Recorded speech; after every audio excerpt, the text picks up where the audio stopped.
What's up, everyone? Namco and Dustin with Fantasy Smack Talk. This video is going to be our deep sleepers. So we got our sleepers video, and these are the guys deep. This means last round of the draft or towards the very end. But before we get into it, real quick, on the site, we're going to have our top 100 cheat sheet. We got all of our other rankings, and also check out all of our other videos. Dustin, hit them with some knowledge. I am liking the potential of Brad Peacock. Now, this is a long shot. We started this show last year with Bud Norris. That one worked out pretty well. So this year, Brad Peacock, 2 starts last year, ERA under 1, decent whip. Looks like he's going to be their 5th starter out there for Oakland. He was solid in the minors. We're just liking this guy as a guy that you can get really late that has some potential to help your team. Starting with the Brent on my side, that's Brent Morel of the White Sox. Not simply because of the name, that might be a little bit of the reason why I stuck out, but the way that this guy ended the year last season, in September, he had 8 home runs, 19 RBIs, and 2 bags, and only 85 at bats.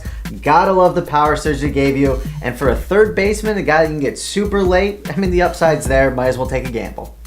Moving on, we got Jed Lowrie. He's finally out of Boston. He's in a position where he's going to start and get a season full of at-bats. The thing I like most about him is he has third base and shortstop eligibility, but he's shown flashes before that he has solid potential. This is going to be the first year, like I said, where he gets a full season of at-bats. I have high hopes for him. I think he's going to be a decent guy you can target late.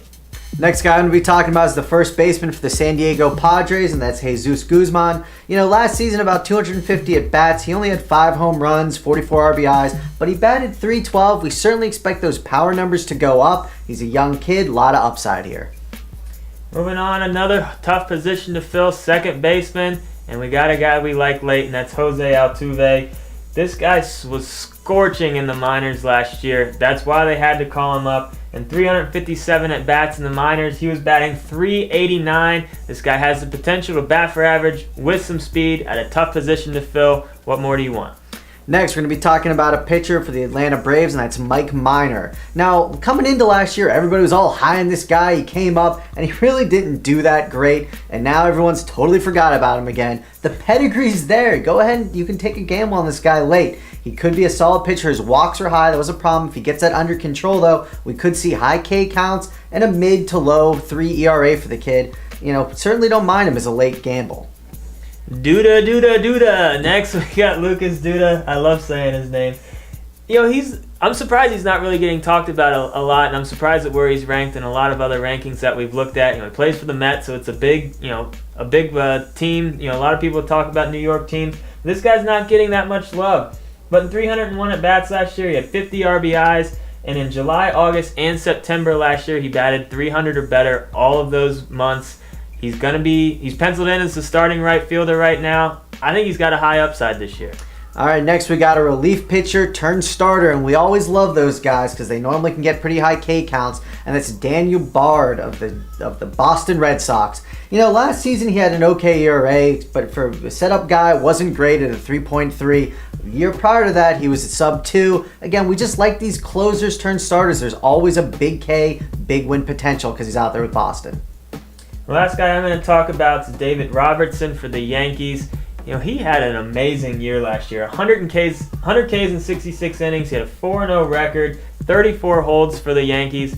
If this is the year where Rivera finally stops doing what he's been doing, Robertson's going to be there, ready to take over. Rivera goes down with an injury. But at the very least, you're going to have a setup man that's going to get a lot of strikeouts and a decent win-loss record for you. Last guy we're going to be talking about is Cory Luebke, starting pitcher for the San Diego Padres. Now, his record wasn't great last year. He was 6-10, but he really didn't get the run support because he pitched pretty well. A 3.29 ERA. He had over 150 Ks and about 140 innings. So, again, due to that record, though, a lot of people are going to let him slip pretty far in your drafts. We're saying he fills it up, so you might as well go ahead and take a gamble on him late. That wraps up the deep sleepers. We really love these guys to target late in your draft. Some of these guys are going to have solid seasons for you. I'm Dustin. This is Brent. Be sure to check out all of our other rankings videos, and don't forget about the cheat sheet on our website. And if you got any questions, feel free to post them in our forums. Oh, yeah. FantasySmackTalk.com/forums.